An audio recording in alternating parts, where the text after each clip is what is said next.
नमामीशमीशान निर्वाणरूपं विभुं व्यापकं ब्रह्मवेदस्वरूपं निजं निर्गुणं निर्विकल्पं निरीहं चिदाकाशमोकाशवासं भजेऽहम्।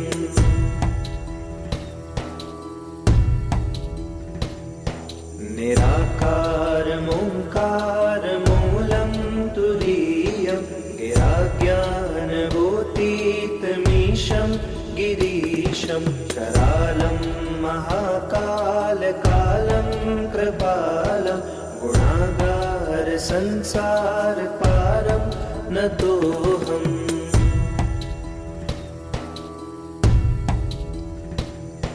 तुषाराद्रिसङ्काशगौरं गम्भीरं मनोभूतकोटिप्रभाश्रीशरीरं स्फुरन्मौलिकल्लोलिचारो गङ्गा लसद्भालबालेन्दुकण्ठे भुजङ्गा।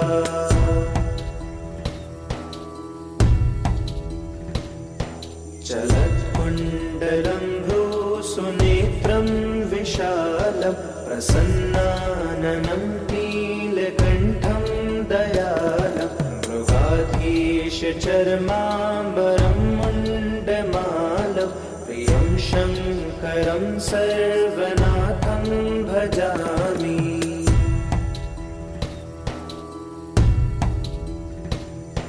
प्रचण्डं प्रकृष्टं प्रगल्भं परेशम् अखण्डम् अजं भानुकोटिप्रकाशं त्रयशूलनिर्मूलनं शूलपाणि भजेऽहं भवानीपतिं भावगम्यम्।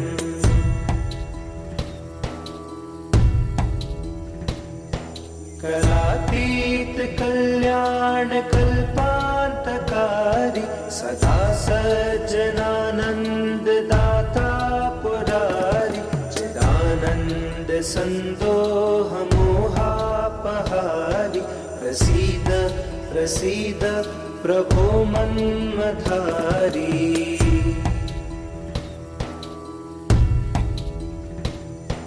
नयावद् उमानाथ पादारविन्दं भजन्तीह लोके परे वानराणां न तावत् सुखं शान्तिसन्तापनाशं प्रसीद प्रभो सर्वभूताधिवासम्।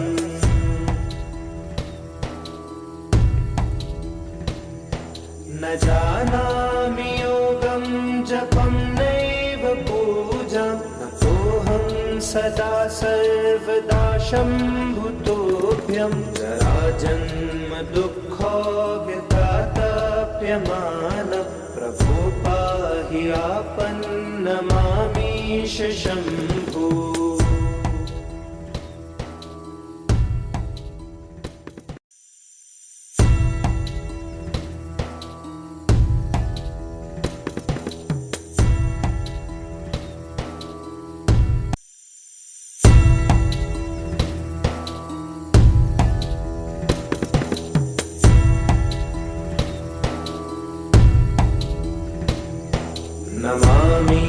नमामीशमीशान निर्वाणरूपं विभुं व्यापकं ब्रह्मवेदस्वरूपं निजं निर्गुणं निर्विकल्पं निरीहं चिदाकाशमोकाशवासं भजेऽहम्।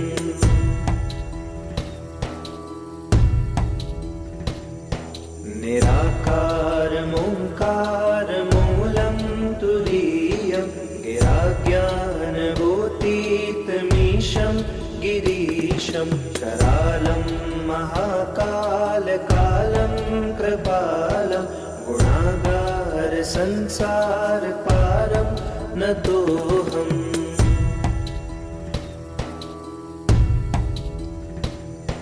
तुषाराद्रिसङ्काशगौरं गम्भीरं मनोभूतकोटिप्रभाश्री शरीरं स्फुरन्मौलिकल्लोलिचारो गङ्गा लसद्भालबालेन्दुकण्ठे भुजङ्गा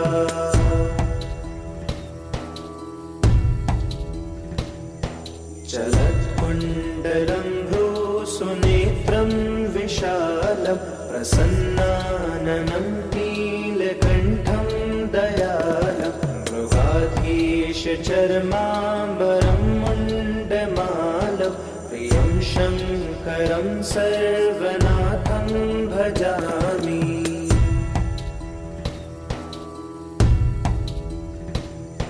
प्रचण्डं प्रकृष्टं प्रगल्भं परेशम् अखण्डम् अजं भानुकोटिप्रकाशं त्रयशूलनिर्मूलनं शूलपाणि भजेऽहं भवानीपतिं भावगम्यम्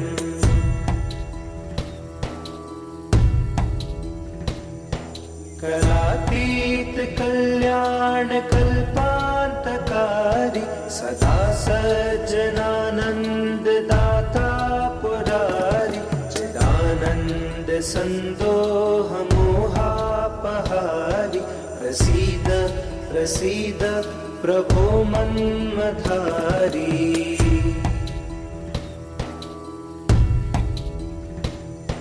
नयावद् उमानाथ पादारविन्दं भजन्तीह लोके परे वानराणं न तावत् सुखं शान्तिसन्तापनाशं प्रसीद प्रभो सर्वभूताधिवासम्